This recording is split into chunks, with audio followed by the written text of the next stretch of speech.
Hello guys, welcome back to this channel. In today's tutorial, I'm going to show you how to fix Capcut PC bugs by deleting or clearing cache.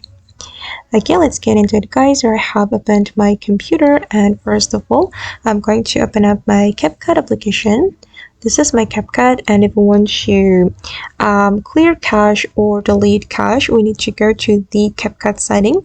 You can click on this icon to open up your setting and select the settings, and settings will be able to clear the cache in our Capcut. As you can see, this is my cache and it's too big guys, and if we want to fix the bugs, we need to clear the cache.